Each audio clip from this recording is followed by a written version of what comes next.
Can you hear me? Yes, you can. Thank you, Adam. He gave me a new idea about how to pronounce my last name. So anytime you have to say it, you start with Aujla. Stay away from that. Okay. All right. So, and thank you because he is not here, but that was, oh, you are. For an amazing keynote opening. That was fantastic. A round of applause for him.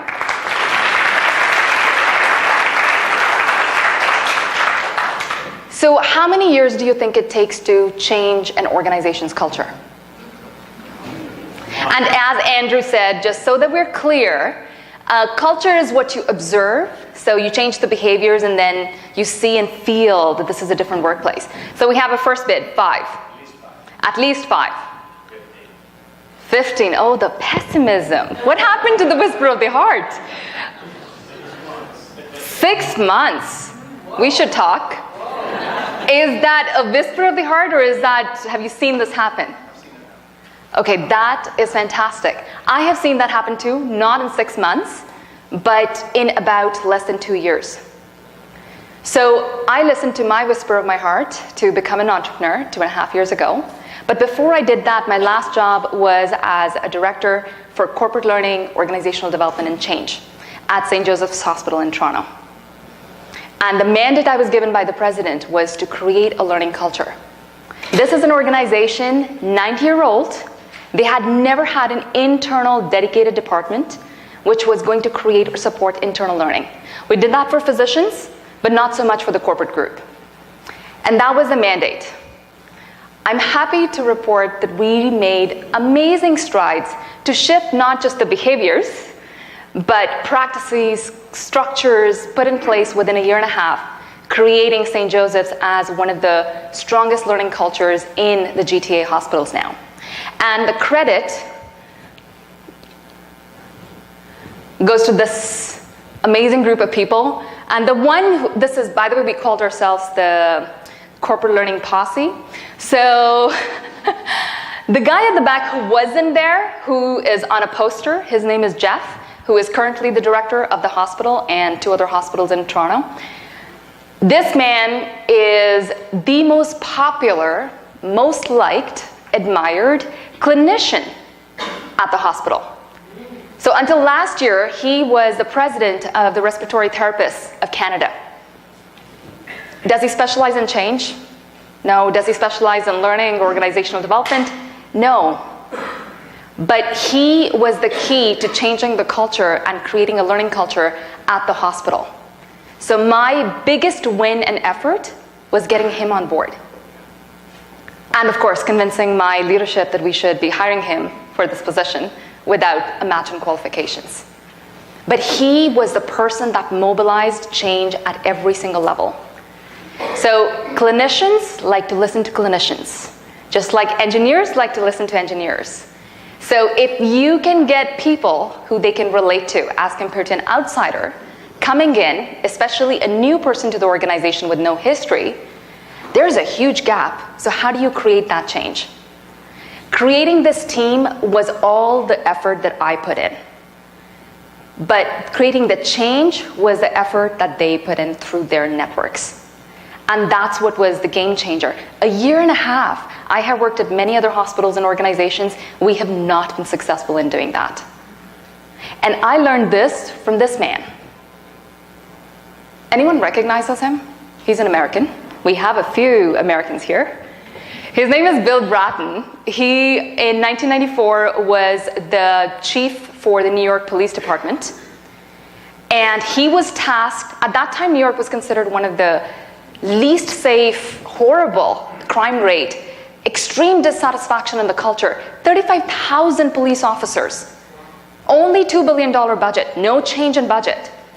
And his task was to change the culture around, not just of the police department, but the municipality. And he did that. And he was recognized for it on Times Magazine within 2 years. And he didn't stop there. After 2 years, even though there was no change in budget, there was a significant increase in the satisfaction of the police officers. The performance went up. Crime rate went down by 35 to 50%. We're talking about change that is momentous beyond one person's ability. And how did he accomplish something so huge that lasted even after he left New York Police Department? And he continued to create the same success for Boston and then now LA. He said, take your inspiration from bowling. What do you do when you go bowling? Sorry? Oh, okay. You need a team who can actually hit. But what are you aiming for? The strike. You're aiming for the kingpin. If you get the kingpin, you get them all. That is the point of tipping point leadership. Right now, is there anybody in this room who works for an organization that is only working on one change initiative? Okay, so you and every leader in the organization is overworked and exhausted. We want to create change fast, and we want to create change at a very broad scale. How many of you are also working for organizations that are in a network setting? So you either have collaborations with other organizations that extend beyond, yes. So what do you do when you don't have hierarchical power to actually dictate them to do things differently? You need the kingpin. If you can hit the kingpin, you get the all the set of pins in the bowling alley. So if I were to ask you, think about one change initiative you're working on right now.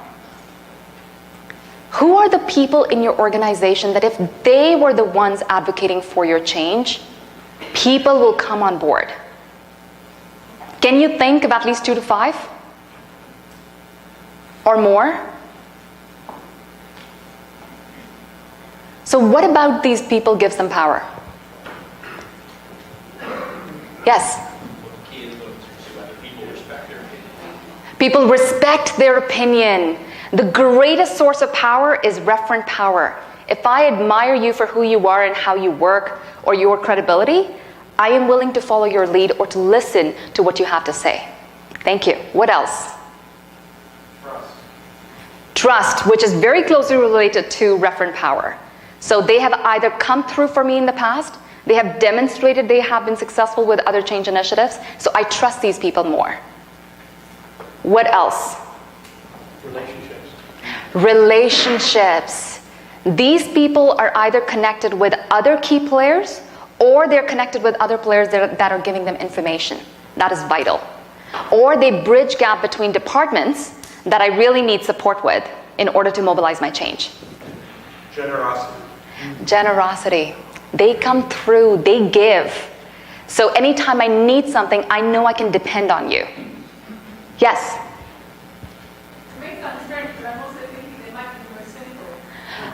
Yes, so the loud naysayers, it's like, hey, you know what? We've tried this before.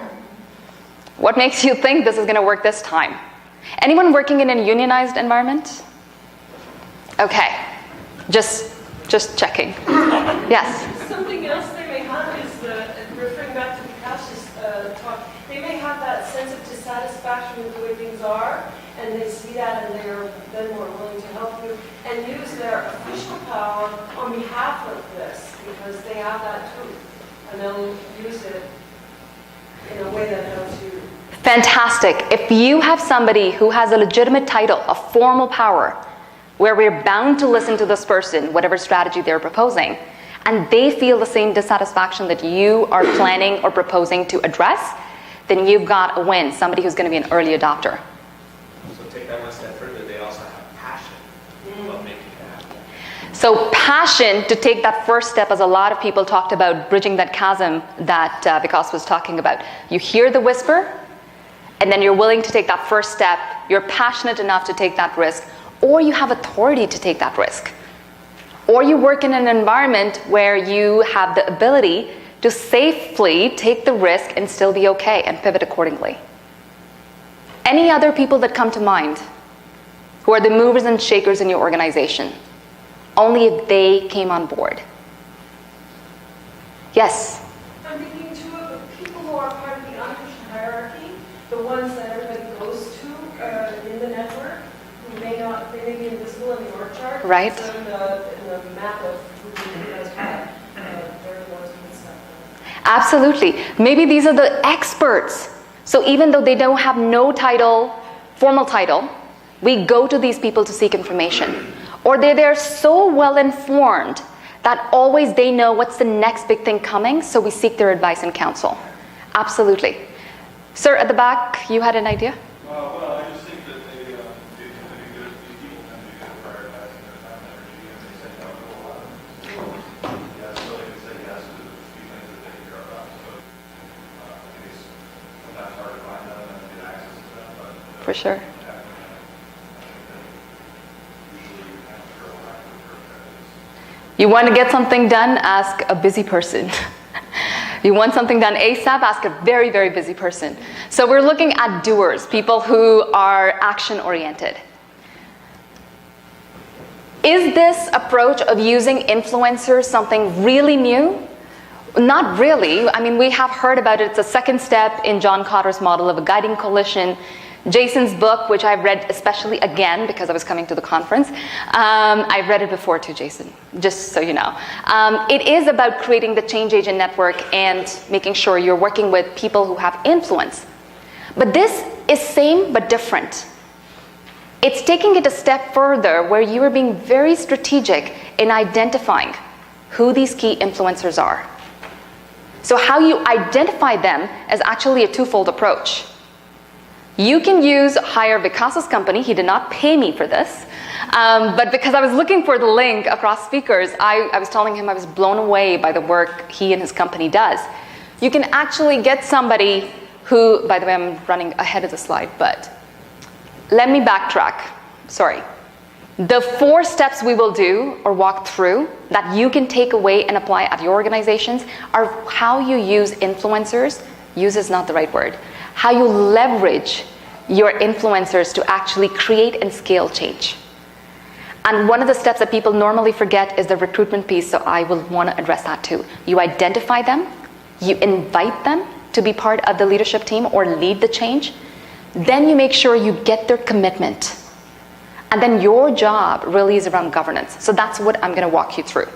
And the approach that I have used with St. Joseph's Toronto, and I use now as an external consultant, and I'm hopeful that it will actually add value for you to take it back to your organizations as well.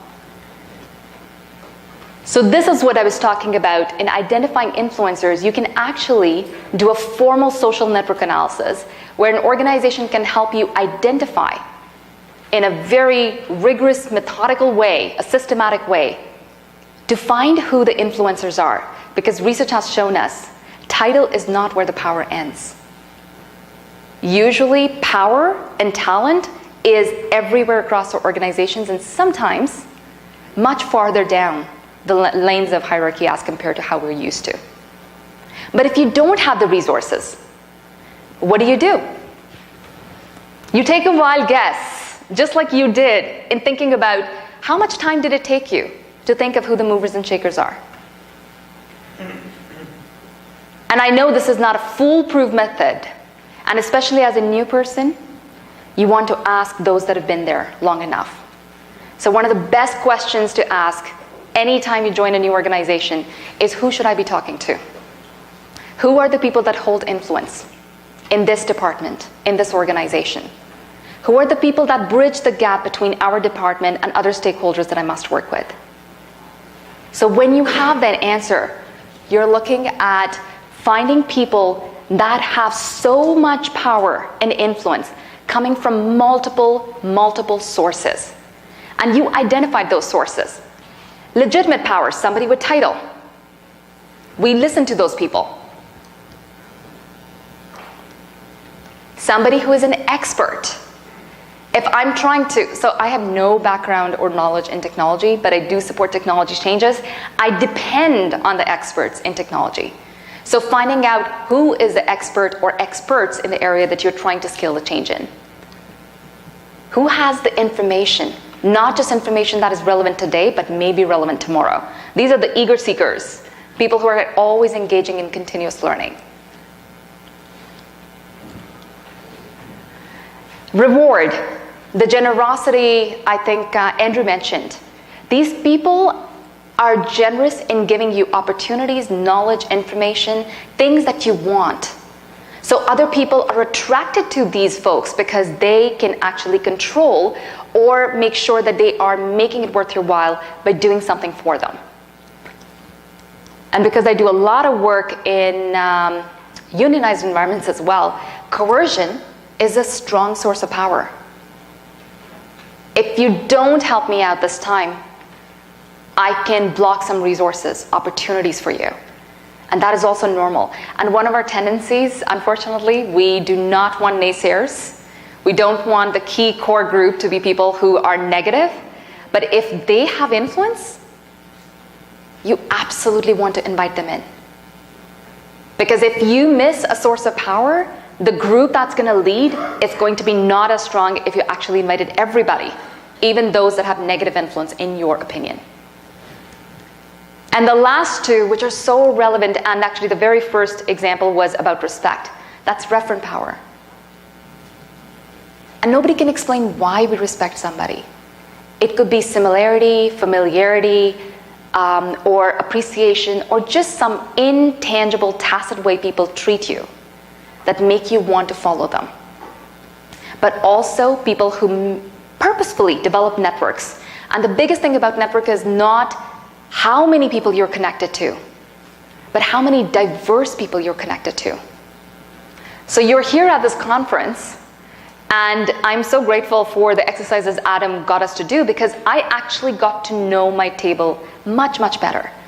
And if we can carry that theme through the rest of the day, to not just get more cards, but actually get cards of people and then follow up with people who are significantly different or in fields or industries that are different from us, gives me power. Because when that ball of yarn is thrown, I will be able to help.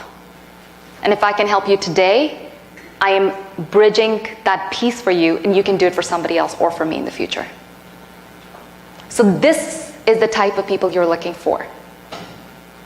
And once you get these people, what are you doing with them? You are getting them to actually come to the table. And this is where my facilitation piece comes in.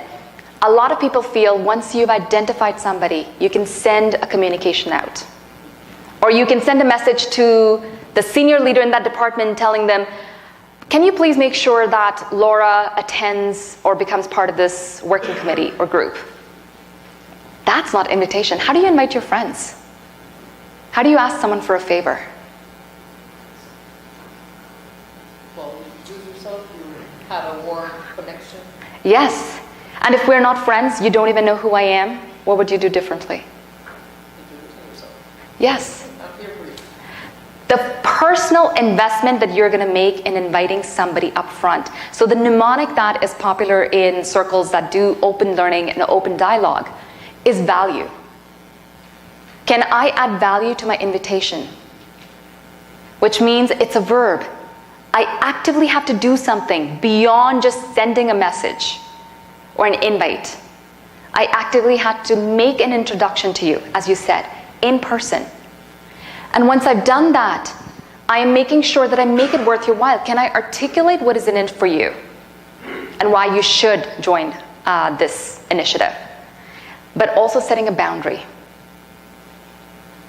It's not for everybody. What is the expectation? If you're not clear, people are going to lose interest very fast. And everybody's overwhelmed to begin with, they're not going to come to the table. So you have to tell them the scope of what you're asking. You're demonstrating leadership, which means you have to practice humility. Asking someone to do something requires humility. If it's someone you have a very horrible history with, or you know has had a very bad reputation in the organization, and you have actually butt heads, how do you invite that person authentically? Could you just add something? Before you said something about polite, that kind of said a bit of a red flag up. I was wondering how that relates and community, how you connect those things. So what we meant by coercion, it seems antithetical somehow to what we're saying, which is it's more about Right. Okay, thank you. So if I understand the question correctly, one of the sources of power people we're looking for are people who have coercive power. So how can we invite those people to the table? Is that correct? No, it all just is one of the methods by which you this is a couple of slides. Yes. Yeah, exactly. One of them. Right. The next one, yeah. So coercion, yeah, it seems, it just seems sort of antithetical to say you don't do this. Right. It seems like a fear based on that. Oh, absolutely. So great question. This is a source that gives people power. So I'm saying when we're looking for who needs to come to the table, you want to find and include those people that have the ability to withhold rewards or to punish. And that usually comes with the most common way is unionized relationships. Because you have to have the solidarity, you work with the union, and if you're doing something different, that there is an opportunity that the union may actually make you the other, the outsider. So this is how you identify somebody who may or may not actually be ethical or humble, but has power within the organization. So you're not saying that it's about using coercion. No. Thank you for that question. Sorry if that came out incorrectly. Please do not use coercion. That is not. Next thing you know, this would be a lot of trouble. Thank you for that clarification. This is how you identify who the power holders are. So there are many, many ways people get power, positive and negative. Coercion just happens to be one of them. Did you have a question or comment? Okay. Oh, sorry. And then you have to make it time bound. So there needs to be some urgency. If it's a future goal, we are horrible. How many people invest in their future financially and non-financially? This is a very brilliant room. You should all probably be part of this influencer-led change. But in general, when you ask people for a very far-off goal, it's hard for them to make sense of it, and therefore they don't commit, especially not in action. And the last part is embody. Don't invite somebody to the table and then your physical expression shows dejection or lack of empathy or invitation. When you invite somebody authentically, that's what this value piece is, then you're building internalization of this commitment of this goal. And I'm asking you to let them lead. So I'll give you an example. Right now, when you're inviting people, they may be interested. You're moving them from interest to being committed to your goal. So Daryl Connor, who, like John Cotter, is one of the fathers in change, he says you're moving people through this ladder from getting contact, the first time I hear what you want to do differently, to making value, internalizing that this is the best thing for me and the organization. So the difference is, my favorite example, I have a cousin who loves working out. Loves is an understatement. So he's obsessive about working out. If the gym, he lives in Dallas, if the gym is closed in his municipality, he will go to another one because they never close, even on stat holidays. So I always say to him, I really wish I could work out. I really like it, but I can only go once a week. And he's like, yeah, because you're interested. You will go work out if there is time, if you have energy, if the weather is nice, if you have nothing else to do, if nobody else invited you to do something. You're not committed. That is the journey you're bridging from contact to getting people to commit and internalize. And only when you've done that are they able to lead today. Sorry.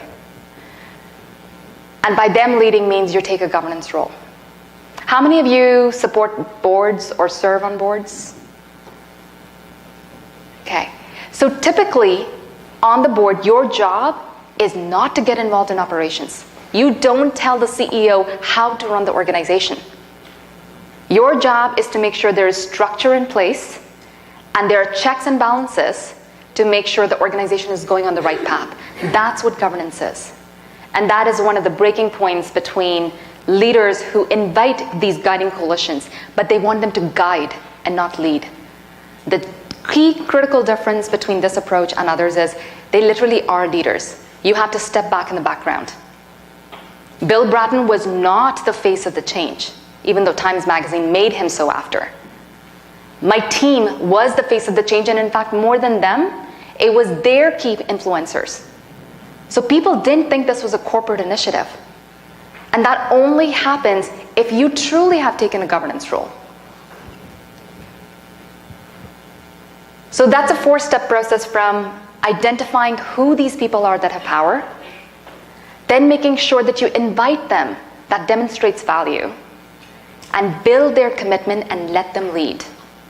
And why this works, if I had to summarize it, it's because change, especially behavior change, it's a local trust-building moments. How many people change their behavior because the organization told them to? Or the government told them to? We change our behavior because either we have the dissatisfaction we can't live with anymore, or because someone that has influence over us in our behavior has shown us a different way. And you build those trusting moments over time through contact. If everybody in change says communication is the key, authentic communication can't happen from me to you because we don't have a relationship. But authentic communication can happen between you and your best friend at work, or you and the influencer at work, because you share something in common. The narrative they use creates shared understanding, which is the critical point without which you can't make sense of the change, there will be no buy-in, and absolutely no behavior change. So behavior change is always local. No communication strategy from the corporation is going to be able to impact it. And we're talking about politics and elections. Obama's strategy, for both his campaigns, was considered grassroots success because the key part about his strategy was inviting people to host events for their neighbors and friends to just have conversations about what Obama's election could do for the country. I am more willing to talk to my partner or my uncle as compared to any political leader who comes up to me and says he or she is the right person to run the country. That is the trust. And if you haven't yet read, there is an amazing book that came out last year about the power of moments. There can be amazing power, and that moment can only happen if it's authentic. And it's only authentic if there is a relationship. And that takes building time, and influencers have those relationships that we don't have who are coming externally. So why this is important more than ever now is because St. Joseph's Toronto, after I left, has now merged with the first hospital that I worked for, which is St. Michael's, and Providence, when organizations and the mergers and acquisitions are not just limited to healthcare. Even if your organization is a single entity, you have so many departments that are siloed. You can't create change if you don't have people bridging those departments or those entities. And you can only mobilize that corporate agenda and strategy if you work with people that have influence already or are investing in building that influence. So instead of trying to reach the masses, you preserve your energy and work only with that select few. It feels much more manageable and doable. Because we can't, I love this quote, we can't help everyone, but everyone can help someone. So it's getting to people through people. And the reason bubbles are on your tables and have been the theme, and if you've been resisting the urge I see, you can blow the bubbles now. But the idea was a metaphor to remember that water molecules, they attract each other, like droplets. Why? Because it's in their nature. Thank you for getting started. Yes, you may blow them. The tension, they're hydrogen bonds. If you are not water and somebody else is, somebody with influence, why not invite them to actually share and reach out to the water molecules that they already attract? So my goal and my hope for you is that you can create that change without burning out on one or as many simultaneous changes that you are leading right now, by inviting people that have the influence and power, authentic relationships, so that you can preserve your effort and people can actually create and lead meaningful change by themselves. That's all that I have for you. Thank you so much for your listening. Thank you. All right, everyone, give it up again for Sandeep. Thank you. Happy to connect. I will be here for the rest of the conference. I'm just going to turn this off.